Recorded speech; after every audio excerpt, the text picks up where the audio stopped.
بسم اللہ الرحمن الرحیم۔ آج کے نئے لیکچر میں ہم آپ کو خوش آمدید کہتے ہیں۔ کیسے ہیں آپ سب؟ یہ اردو کویسچنز کے حوالے سے ایک اور لیکچر ہے۔ اچھا، کتابوں کے نام اور ان کے رائٹرز کے نیم ہیں، ان میں مصنفین اور کتابوں کے نیم۔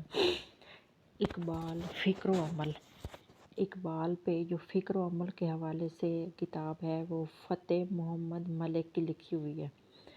اقبال کا فکری نظام اور پاکستان کا تصور، فتح محمد ملک کی لکھی ہوئی ہے۔ اقبال فراموشی، فتح محمد ملک کی یہ بھی لکھی ہوئی ہے۔ اقبال اسلام اور روحانیت جمہوریت، یہ بھی فتح محمد ملک کی لکھی ہوئی ہے۔ اس میں 4 کتابیں ہیں جو فتح محمد ملک نے لکھی ہیں۔ اقبال فکر و عمل، اقبال کا فکری نظام اور پاکستان کا تصور، اقبال فراموشی، اقبال اسلام اور روحانیت جمہوریت۔ اچھا، اقبال کا فن، گوپی چند نارنگ نے لکھی ہے یہ کتاب۔ اقبال کی طویل نظمیں، فکری اور فنی مطالعہ، رفیع الدین ہاشمی کی یہ کتاب ہے۔ ولی سے اقبال تک جو کتاب ہے، ولی سے لے کر اقبال تک جتنے شاعر ہیں ولی سے لے کر اقبال تک، سید عبداللہ کی لکھی ہوئی ہے۔ یہ بہت مشہور کتاب ہے اور اکثر کسی بھی ایگزامز میں اس کے کتاب کا نام یا رائٹر کا نام اس حوالے سے کویسچن آتا ہے۔ اقبال مسلم فکر کا ارتقاء اور فلسفہ، عطیہ سید کی کتاب ہے۔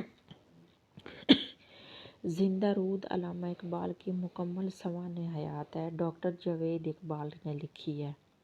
زندہ رود کے نام سے علامہ اقبال کی مکمل ایک سوانح حیات ہے۔ اقبال شناسی اور آغاز صادق، ڈاکٹر نوید حسن آغاز صادق نے لکھی ہے۔ اقبال شناسی اور آغاز صادق، ڈاکٹر نوید حسن اور آغاز صادق کی لکھی ہوئی ہے۔ اقبال اور عصری مسائل، ڈاکٹر کنیز فاطمہ یوسف کی لکھی ہوئی ہے یہ کتاب۔ اقبال ایک ثقافتی تناظر، یعنی ثقافت کے حوالے سے جو اقبال نے لکھا ہے اور اس ثقافت کے حوالے سے، اور اس کتاب کا نام جو اقبال ایک ثقافتی تناظر، یہ جو نام ہے کتاب کا، یہ ڈاکٹر سعادت سعید نے لکھی ہے۔ اقبال کی اردو نظم کے کردار ایک مطالعہ، اقبال کی اردو نظم کے کردار کے حوالے سے ایک مطالعہ، ڈاکٹر انوار الحق کی کتاب ہے۔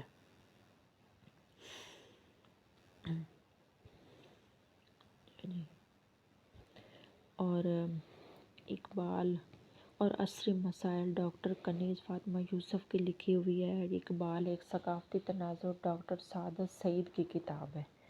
اقبال کی اردو نظم کے کردار ایک مطالعہ، ڈاکٹر انوار الحق کی کتاب ہے۔ اقبال کی اردو غزل کے کردار ایک مطالعہ، یہ بھی ڈاکٹر انوار الحق کی کتاب ہے۔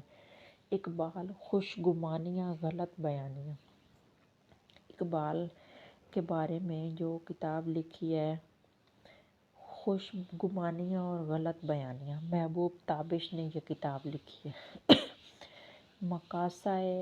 مقایسہ ارمغان حجاز فارسی، ڈاکٹر بصیرہ عمرین کی لکھی ہوئی ہے۔ ارمغان حجاز فارسی کے حوالے سے جو ان کا لکھا ہوا ہے ارمغان حجاز، تو انہوں نے مقایسہ ارمغان حجاز فارسی کے نام سے ڈاکٹر بصیرہ عمرین نے لکھی ہے یہ کتاب۔ جی، آج کا ہمارا لیکچر اتنا ہی تھا۔ ملتے ہیں اپنے لیکچر کے ساتھ، تب تک کے لیے اپنا خیال رکھیے گا۔ اللہ حافظ۔